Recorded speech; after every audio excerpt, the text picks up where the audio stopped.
24 weeks వరకు abortion చేసినారు, చేయడం లేదు. ఈ మత ఛాందసవాదులు ఉన్నారే, ఈ యొక్క చట్టాలు తప్పు అని వాళ్ళు గోల్ చేస్తారు. అది భ్రూణ హత్య, అంటే బ్రహ్మని హత్య చేసింది జరుగుతుంది. భ్రూణ హత్య అంటే చిన్నపిల్లల హత్య, పిండాన్ని, భ్రూణం అంటే పెండం, కడుపులో పెండం. నేను కడుపు కాలు తెచ్చుకుంటే కడుపు కాలు తీయించేసుకుంటాను. తల్లిన వాళ్ళ వద్ద నా ఇష్టం, దట్ ఇస్ మై రైట్ జరుగుతుంది. క్రిస్టియన్ మతం అబార్షన్ వ్యతిరేకం. కడుపు ఇంకో దేశం చేయించుకుంటున్నారు. నమ్మకాలు మూఢనమ్మకాలు కార్యక్రమానికి స్వాగతం. నమస్కారం డాక్టర్ గారు. డాక్టర్ గారు, ధర్మ న్యాయశాస్త్రాల్లో గర్భస్రావం మహాపాపమని చెప్పబడిందని నమ్ముతారు. ఎవరైనా స్త్రీ గర్భస్రావం చేయించుకుంటే అది మహాపాతకమని, దానికి ప్రాయశ్చిత్తమే లేదని, మహాపాతకానికంటే 2 రెట్లు అధికమైన పాపమని నమ్ముతుంటారు. దీనిలో ఏమైనా వాస్తవం ఉందంటారా? ధర్మ న్యాయ సూత్రాలు అన్నాం. ధర్మ అంటే మత సంబంధించిన ధర్మం. ధర్మము అనేదాన్ని మతానికి సంబంధించిన ముడిపెడతారు. మతాల్లో చాలా మౌఢ్యం ఉంటుంది. మతం అంటేనే మత నమ్మికలు ఇవన్నీ కూడా మౌఢ్యానికి ప్రతీకలు. అంటే ధర్మము అనేది మౌఢ్యం. వాళ్ళకి ఏంటంటే భ్రూణ హత్యలు, ఒక అబార్షన్ చేస్తే భ్రూణహత్య, పాపము, బ్రహ్మహత్య, ఒక ప్రాణం తీసేయడం బ్రహ్మహత్య, ఆ బ్రహ్మహత్యతో సమానం. అంచేత గర్భం వచ్చి తీసేయకూడదు అనేది అది ధర్మరీత్యా, అంటే మత సిద్ధాంతాలు ఇచ్చా. రెండోది న్యాయశాస్త్రాల్లో అన్నావు. న్యాయశాస్త్రాల్లో ఈ మతం ఉండదు. అక్కడే రాశారు న్యాయశాస్త్రాల్లో 24 వీక్స్ వరకు అబార్షన్ చేసిన రాశారు, చేయడం లేదు. ఎక్కడైతే మతం ప్రభుత్వం మీద అధికారం చెలాయించిందో ఆ చోట్ల, లేదా ఎక్కడైతే మతం యొక్క మూఢత్వం ఎక్కడైతే ఎక్కువ ఉందో అక్కడ ప్రభుత్వపరంగా అబార్షన్ చేయించుకోవచ్చు అని ప్రభుత్వం చట్టం చేస్తుంది. కానీ ఈ మత ఛాందసవాదులు ఉన్నారే, ఈ యొక్క చట్టాలు తప్పు అని వాళ్ళు గోల్ చేస్తారు. ఎందుకని వాళ్ళ మతం ప్రకారంగా, మత సిద్ధాంతాల ప్రకారంగా అది భ్రూణ హత్య, అంటే బ్రహ్మని హత్య చేసినట్టు అవుతుంది. భ్రూణ హత్య అంటే చిన్నపిల్లల హత్య, పిండాన్ని, భ్రూణం అంటే పెండం, కడుపులో పెండం, బ్రహ్మ హత్య కింద వస్తుంది. కనుక దాన్ని చేయకూడదు మతం వాళ్ళు అంటారు. మామూలుగా అయితే న్యాయరీత్యా అయినట్లయితే సర్వైవల్ ఆఫ్ ది చైల్డ్ వచ్చేళ్ళు 24 ఏళ్ళకల్లా ప్రాణం పోసుకుని ఇంక బిడ్డ సర్వైవ్ అవ్వడానికి అవకాశం వస్తుందన్నమాట. అవకాశం వచ్చేటప్పటికి ఇంకా అక్కడ ఆ బిడ్డ అబార్ట్ చేయకూడదు. దాటాక 24 వారాల వరకు, 20 వారాలు, కొంచెం 20 వారాలు అంటారు, 24 వారాలు అంటారు. 24 వారాల వరకు కొన్ని చట్టాలు చేశారు. కొన్ని చోట్ల ఇప్పుడు ఫెమినిస్టులు వచ్చారు. నా శరీరం నా హక్కు అంటారు ఫెమినిస్టులు. నా శరీరం నా ఇష్టం బట్టలు వేసుకుంటే, నా ఇష్టం ఉంటాను, పెళ్లి చేసుకుంటే అది మానేస్తా, నా ఇష్టం పడితే ఉంటాను. నువ్వేవాడి నా శరీరం నేను ఉంటాను, నా ఇష్టం పెళ్లి చేసుకోను, నా ఇష్టం వచ్చే వాడితే నేను సెక్స్ చేస్తాను. నువ్వేంటి నువ్వు? దట్ ఇస్ మై రైట్ అన్నారు ఫెమినిస్ట్. అంతవరకు వెళ్ళిపోయారు. నువ్వెవరు నా సొల్యూషన్లో నువ్వెవరు అడ్డుపడ్డానికి అని ఫెమినిస్టులు మాట్లాడతారు. నేను కడుపు కాలు తెచ్చుకుంటే కడుపు కాలు తీయించేసుకుంటాను. తల్లిన వాళ్ళ వద్ద నా ఇష్టం, దట్ ఇస్ మై రైట్, నా రైట్ అని వాళ్ళు మాట్లాడతారు. చట్టం, న్యాయశాస్త్రం ఏం చేస్తుందంటే స్త్రీ ఆరోగ్యరీత్యా 20 వారాల వరకు, గర్భం వచ్చిన తర్వాత 20 వారాల వరకు అబార్షన్ స్త్రీకి నష్టం కలగదు. 24 వారాలు అయిన తర్వాత చేస్తే ఏమవుతుందంటే, ఒకటి బిడ్డ ప్రాణం పోసుకుంటుంది, సర్వైవల్ వస్తుంది.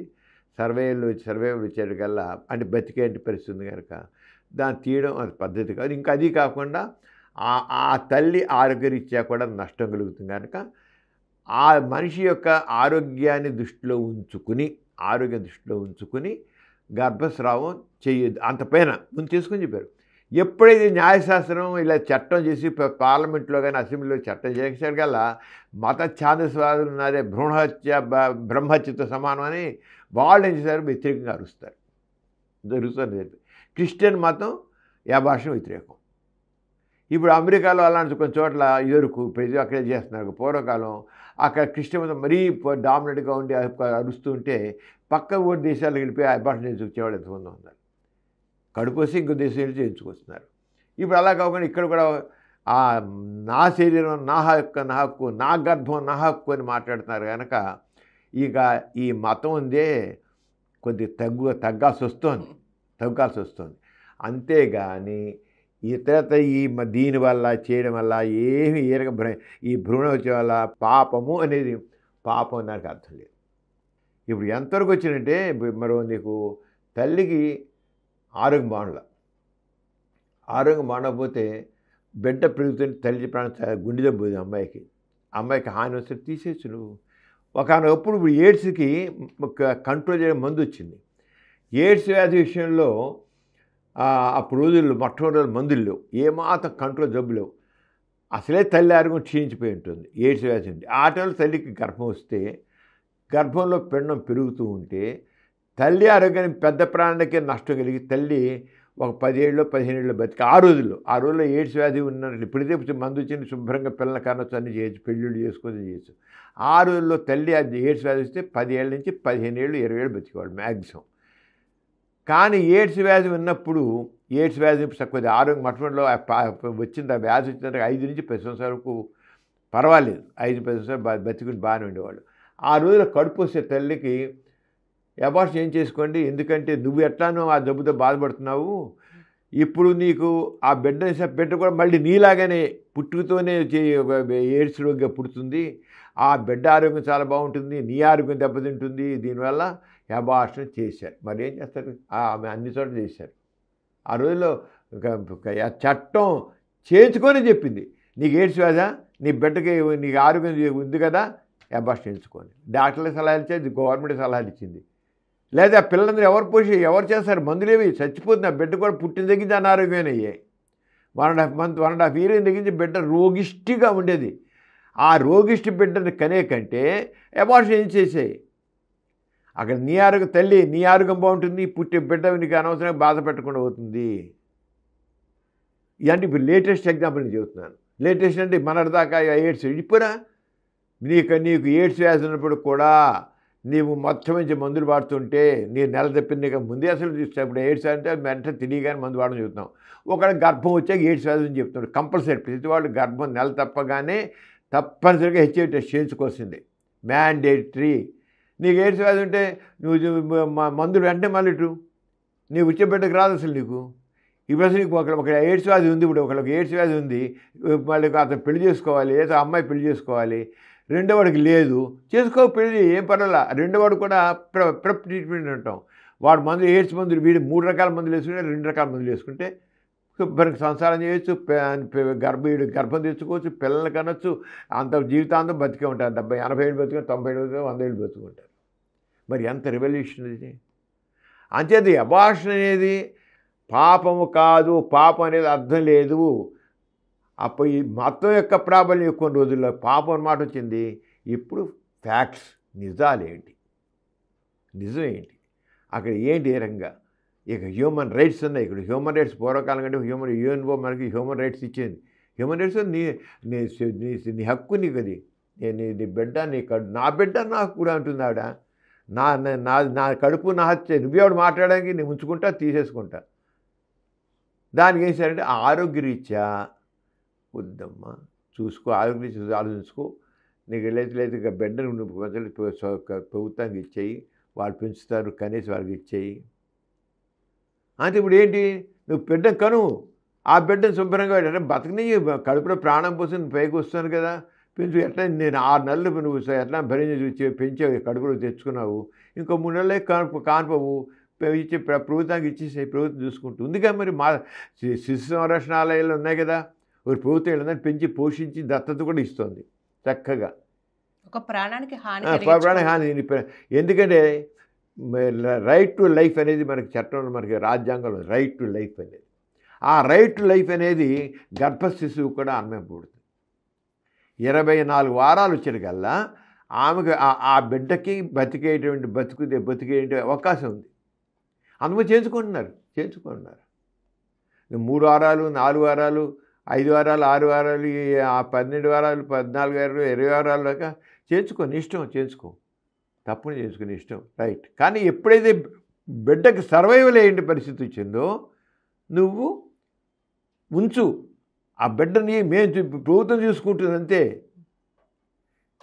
బిడ్డని బతికే పరిస్థితి, బిడ్డ ప్రాణం ఇస్తావు, తీయద్దు. నీ రైట్ కరెక్ట్, ఇంతకాలం రైట్ ఉంచుకుని ఆ రైట్ కనీసం ఇచ్చేయి. ప్రభుత్వం తీసేసుకుంటుంది.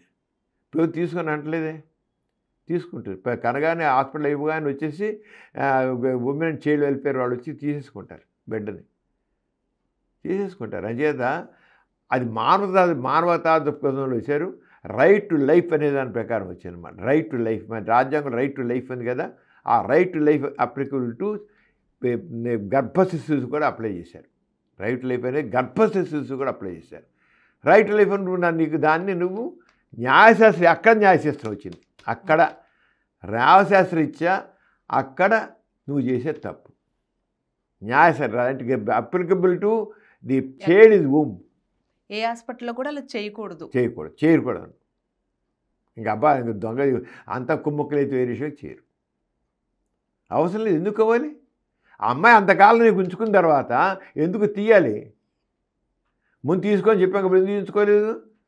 నీకు టైం ఇచ్చాక 22-24 వారాలకు నీకు టైం ఇచ్చాక ఎందుకు చేయించుకోలేదు? 20 వారాల వరకు నీకు రైట్ టు అబార్షన్ ఉంది కదా, చట్టం ఉంది, అబార్షన్ లా అని చట్టం ఉంది. ఈ మత ఛాందస్వాదులు ఇదంతా పాపం పాపం పాపం పాపం అసలు వాళ్ళు ఈ మత ఛాందస్వాదులు పుట్టికే పాపం అంటారు. వాళ్ళు స్త్రీలను అణిచిపెట్టడానికి కూడా అంతే. ఎస్, ఉమెన్ లిబరేషన్ అని చెప్పి కావాలంతే, మనుషుల్లో అవేర్నెస్ రావాలి అంతే. తల్లి నా హక్కు అనేది కరెక్ట్. అంచేత ఆరంగా చూసి పాపం అనేది లేదు, పాపం అనే మాట అర్థం లేదు. అది ఏ రంగా మంచిది కాదు, మంచి చెడు అంతే. చూడడానికి పాపం పుణ్యం అని కాదు, మంచి చెడు అది చూసుకోవాలి. స్త్రీలకు అనేక రకాలైన ఆచారాలు సాంప్రదాయాలు అంటగట్టి ఆమెను అణచాలని చూసిన వారు చాలామందే ఉన్నారు. గర్భం ధరించడం అనేది, దానిని గర్భస్రావం చేయించుకోవడం అనేది స్త్రీ ఇష్టానికి సంబంధించిన విషయమే. అయితే ప్రాణానికి హాని చేయకూడదనేది ఒక మంచి ఉద్దేశ్యం, అలాగే ఇది ఒక మానవ హక్కు కూడా. వీటిని కూడా దృష్టిలో ఉంచుకొని మన న్యాయశాస్త్రంలో చెప్పబడినట్లుగా అందరూ ఆ నియమాలను పాటించడం మంచిది. అంతేకాని గర్భస్రావం చేయించుకోవడం మహాపాపమనేది ఎంతమాత్రం నిజం కాదు. తెలుసుకున్నారుగా? ఇటువంటి విజ్ఞానదాయకమైన కార్యక్రమాల కోసం మా సమరం ప్రగతి ఛానల్ను సబ్స్క్రైబ్ చేయండి. మీకేమైనా అనుమానాలు ఉంటే క్రింద స్క్రోల్ అవుతున్న మా వాట్సాప్ నెంబర్కి కానీ మా ఈమెయిల్కి కానీ పంపండి. ఈ కార్యక్రమం మీకు ఎంతో నచ్చింది కదా? ఇటువంటి మరిన్ని వీడియోల కోసం అనతి కాలంలోనే 20 కోట్లకు పైగా వ్యూస్ సాధించిన సమరం ఛానల్ సమర్పించు పాజిటివ్ ఎథియిజం తెలుగు ఛానల్కు సబ్స్క్రైబ్ చేయండి, లైక్ చేయండి, మీ ఫ్రెండ్స్కి షేర్ చేయండి. అలాగే ప్రక్కనున్న గంట సింబల్ని ప్రెస్ చేయడం మర్చిపోకండి.